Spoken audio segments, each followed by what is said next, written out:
Hi guys, welcome back to my channel Mommy Saga. Guys, आज का topic is the mother of all topics because ये topic पहले 3 महीने जब बच्चा होता है तो ये हर मॉम डैड फेस करते हैं। I have not heard even एक पेरेंट ने कहा हो कि ये प्रॉब्लम मेरे बच्चे को नहीं हुई, और वो है कॉलिक की प्रॉब्लम। आज इस वीडियो में हम बात करेंगे कि हम कॉलिक को कैसे ट्रीट कर सकते हैं। सो गाइज, कॉलिक क्या होता है, हमें कैसे पता चलेगा हमारे बच्चे को कॉलिक हुआ है। सबसे पहले जब बच्चा ना बीमार है, ना उसे भूख लगी है, और वो फिर भी रोए जा रहा है, वो प्रॉब्ली एक दिन में 3 घंटे रोता है, एक हफ्ते में 3 दिन रोता है, वो रोता ही रहता है continuous. Okay, and colic generally शुरू होता है जब बच्चा 2 महीने का होता है। ये ऑलमोस्ट खत्म हो जाता है बच्चों में जब बच्चे 4 मंथ्स के होते हैं, अपने आप चला जाता है। एंड गाइज, ये किसी भी बच्चे को हो सकता है जो चाहे ब्रेस्ट फीड कर रहा हो या फिर बॉटल फीड कर रहा हो। ये बहुत बड़ा मिसकंसेप्शन है कि लोग कहते हैं कि ब्रेस्ट फीडिंग बेबीज को नहीं होता या बॉटल फीडिंग बेबीज को ही होता है। सो गाइज, अब इस सेक्शन में हम बात करते हैं कि कॉलिक होता क्यों है। गाइज, आप किसी भी डॉक्टर के पास चले जाइए, किसी को भी एक शॉर्ट रीजन नहीं पता कॉलिक क्यों होता है, बट हाँ, मैंने कुछ रीजंस इनलिस्ट किए हैं जिनकी वजह से कॉलिक हो सकता है। सो गाइज, सबसे पहला रीजन है क्योंकि बच्चे के सारे बॉडी पार्ट्स बढ़ रहे होते हैं तो उसका डाइजेस्टिव सिस्टम भी बढ़ रहा होता है। तो इससे क्या होता है, वो बढ़ने की वजह से बच्चे को क्रैम्पिंग होती है एंड इसलिए बच्चा रोता है, उसको दर्द होता है। दूसरी चीज, बच्चे को गैस, पेरेंट्स को लगता है कि कॉलिक मतलब गैस। गाइस, ऐसा नहीं है। वो कॉलिक का वन ऑफ द रीजंस होता है। आपके बच्चे को गैस हो गई है, इसलिए बच्चा दहाड़े मार के रो रहा है, उसको क्रैम्प्स हो रहे हैं पेट में। गाइस, अनदर वन इज बच्चे को बहुत ज्यादा फियर या एक्साइटमेंट या फिर फ्रस्ट्रेशन, ये सारी चीजें भी बच्चे के अंदर कॉलिक इंड्यूस कर सकते हैं। गाइज, हार्मोन्स बच्चे में जो क्योंकि बच्चा ग्रोइंग है तो उसमें हार्मोनल चेंजेस हो रहे हैं, तो उससे भी कभी कभी बच्चे को स्टमक एक और क्रैम्प्स पड़ सकते हैं।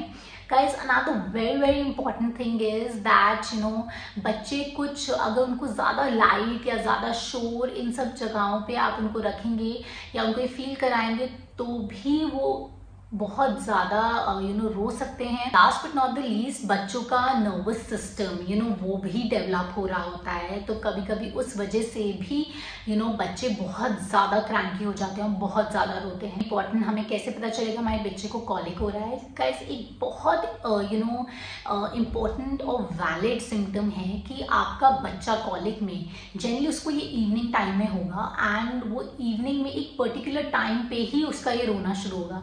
लाइक मुझे याद है मेरी बेटी को अराउंड 5:30 के अराउंड 5:36 के अराउंड उसका वो रोना शुरू होता था, जबकि मैं उसको फीड भी करा देती थी, उसके डाइपर भी चेंज हो जाते थे या उसके गीले नैपीज भी चेंज हो जाते, तो कोई भी कोई रीजन नहीं होता था, बट वो रोना शुरू हो जाती थी। गाइस, कभी कभी हमें लगता है कि बच्चे बहुत ज़्यादा पेन में हैं, जैसे कि वो ट्विस्ट कर रहे हैं, वो अपनी फिस्ट घुमा रहे हैं, वो अपने पैर घुमा रहे हैं, वो अपने टमी को इधर उधर वो मूव हो रहे हैं बहुत ज़्यादा, या फिर उनका फेस बहुत रेड हो गया है। गाइस, ये वाला सिम्टम मेरी बेटी को इतना ज़्यादा था, जैसे ही उसको कॉलिक होती तो उसका पूरा फेस रेड हो जाता था। So guys, this is like आपके बच्चों में डेफिनेटली डिफरेंट सिम्टम्स होंगे, बट ये मोस्ट कॉमन सिम्टम्स हैं। गाइस, इसका ट्रीटमेंट, जब आप इवन डॉक्टर्स के पास जाते हैं, उनको कहते हैं मेरे बच्चे को शायद कॉलिक हो रहा है, गाइस, क्योंकि इसका एक क्लियर कट्स रीजन नहीं है, तो डॉक्टर्स भी इसका कोई क्लियर कट ट्रीटमेंट आपको नहीं बताते। वो कहते हैं हाँ धीरे धीरे ठीक हो जाएगा, वो आपको कोई मेडिकेशन रेकमेंड कर देंगे, कोई दवाई लिख देंगे कि आपके बच्चे को खिला दो। बट गाइस, मैं पर्सनली रेकमेंड करूँगी कि आप ये थोड़े बहुत चीज़ें जो मैं आपको बता रही हूँ वो ट्राई कीजिए करने का। ओके, सबसे पहला और सबसे इम्पॉर्टेंट, आप अपने बच्चे को प्लीज़ टाइमली फीड करिए, बिकॉज अगर आपका बच्चा हंग्री है तो भी वो क्रैंकी हो जाता है और हम उसे कंफ्यूज कर देते हैं कि वो कॉलिक है शायद। So specially guys for breast feeding moms, जो भी मॉम्स ब्रेस्ट फीड करती हैं उनको बहुत ही ध्यान से अपना फूड खाना चाहिए, बिकॉज जैसा वो फूड खाएंगे वैसा ही बच्चे में जाएगा। सपोजली वो कोई भी फूड खाते हैं जो गैस करने वाला होता है तो बच्चे में गैस हो जाएगी। एंड मैंने आपको बताया कॉलिक के one of the reasons is कि बच्चे को जब गैस हो जाती है वो क्रैंकी हो जाता है। गाइस अनदर वन इज, आपको प्लीज अपने बेबी को जब भी उसको कॉलिक हो रहा हो आपको प्लीज कोई पैसिफायर नहीं यूज करना, it's a big no. Guys आपको क्या करना है, इंस्टेड आप अगर उसे पैसिफाई करना चाहते हैं तो आप उसको गोदी में उठा लीजिए थोड़ी देर एंड उसको स्वॉडल कर लीजिए, या फिर उसको एक छोटी सी रॉकिंग चेयर में, बेबी रॉकर में आप बिठा दीजिए जिसमें थोड़े से टॉयज लगे ऊपर, उसको डिस्ट्रैक्ट करने की कोशिश कीजिए। Guys then next is very very important, आप उनको टमी टाइम दीजिए। टमी टाइम की मैं आपको एक पिक्चर दिखा रही हूँ। Tummy time is like really good for babies, उनको ये देना ही देना चाहिए। Okay, and then last but not the least, आप उनको वाइट नॉइज दीजिए। वाइट नॉइज मतलब कि जैसे कि आपने पंखा तेज कर दिया तो उसकी आवाज़ को वो सुनते रहेंगे तो वो सूद हो जाएंगे। ठीक है, तो इस टाइप से आप छोटी बहुत चीज़ें कर सकते हैं कि जब भी बच्चे को कॉलिक हो रहा हो। गाइस अगर आपने ये सारी चीज़ें कर ली हैं और आपका बेबी को फिर भी सूद नहीं हो रहा तो मैं आपको कुछ होम रेमेडीज़ बताना चाहती हूँ जो कॉलिक में बहुत इफेक्टिव है। गाइस सबसे पहली होम रेमेडी है कि आप अपने बच्चे को थोड़े से ल्यूकवार्म वाटर से नहला दीजिए एंड उसको बहुत रिलीफ मिलेगा। कोई भी क्रैम्प्स जब भी हमें होते हैं as an adult also, I think थोड़ा सा हॉट वाटर हम अगर उस पर डाल दें या ल्यूकवार्म वाटर तो वो वैसे ही हमें बहुत आराम लगता है। दूसरे आप बेबी को क्या कर सकते हैं, मैं क्या करती थी, मैं एक टॉवल लेती थी, उसको हॉट वाटर में अच्छे से स्क्वीज आउट कर लेती थी और थोड़ा ऐसे लगा के देखती थी अपने पे कि अगर वो मेरे लिए ठीक है तो उससे और थोड़ा कम करके गरम ल्यूकवार्म आप बना लीजिए उसको, और फिर मैं वो बेबी की टमी पे लगा देती थी, उसको उससे बहुत रिलीफ मिलता था। And guys trust me there were times जब वो एकदम चुप हो जाती थी। अनदर थिंग इज कि आपको अपने बेबी की जो टमी है उस पर क्लॉकवाइज आपको मसाज करनी है, something like this. Okay, and another thing is guys आप अपने बेबी को पेडलिंग एक्सरसाइज करा सकते हैं, जैसे कि बच्चा साइकिल चलाता है इस टाइप से। सो कुछ ये इस पिक्चर जैसे गाइज ये बहुत ही इफेक्टिव है एंड ये अगर बच्चे को गैस भी होगी तो वो निकल जाएगी। गाइज अनदर थिंग इज आप अपने बेबी को हर फीड के बाद अच्छे से बर्प कराइए। अगर बच्चा बर्प नहीं लेता वो वैसे इतना अनईजी हो जाता है, ऑफ कोर्स वो क्रैंकी हो जाएगा। Guys another very very simple home remedy is, आप कुछ नहीं, आप लिटरली 1 पिंच ऑफ हींग लीजिए। ओके, एंड उस हींग को आप 1 टेबलस्पून पानी में मिला दीजिए और उसको थोड़ा सा गर्म कर लीजिए, इतना कि वो बच्चा पी पाए एंड वो बच्चे को पिला दीजिए। एंड अगर बच्चा उसको बहुत ही प्रॉब्लम हो रही है तो आप उस हींग के पानी को एक कॉटन में लेके बच्चे के नेवल के अराउंड लगा दीजिए, इससे गाइस बहुत रिलीफ मिलता है। गाइस अनदर टिप इज कि आप एक ही ब्रेस्ट से बेबी को मत फीड कराइए, आप दोनों ब्रेस्ट से इक्वल अमाउंट ऑफ टाइम में बेबी को फीड कराइए।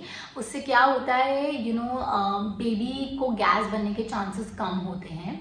अनदर थिंग इज गाइस आप 4-5 पत्ते तुलसी के लेके 1 गिलास पानी में उसको अच्छे से बॉईल कर लीजिए और उसको लिटरली 1 टीस्पून पानी आप वो काढ़ा कह लीजिए तुलसी का, वो बच्चे को पिला दीजिए। गाइस अनदर वन इज कि आप बच्चे को थोड़ा सा सौंफ का पानी भी पिला सकते हैं, और अगर आप घर पे नहीं बनाना चाहते तो ये बोनिसन नाम की एक सौंफ का पानी ही आता है इन अ बॉटल, आप ये बच्चे को दे सकते हैं। गाइस अनदर थिंग इज आपने पेपरमेंट ऑयल, इस टाइप से फोटो है, ये आपको इजीली अवेलेबल हो जाएगा अमेजोन पे। आप peppermint oil 1 tablespoon massage oil में डाल लीजिए और उसको मिक्स करके आप बेबी की नेवल के आसपास मसाज कीजिए अच्छे से।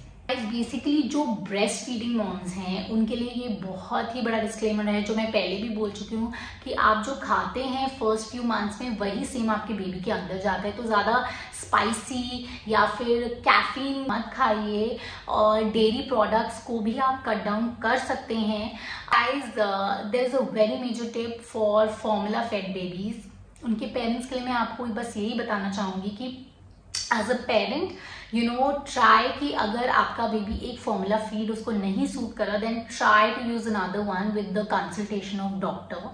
ओके, कभी कभी ऐसा होता है कि वो फॉर्मूला फीड बच्चे को नहीं सूट कर रहा एंड बच्चा उस वजह से ही इतना क्रैंकी हो रहा है। So definitely you can change the formula feed. Most important point, जो बच्चे फॉर्मूला फीड लेते हैं वो थ्रू बॉटल्स लेते हैं।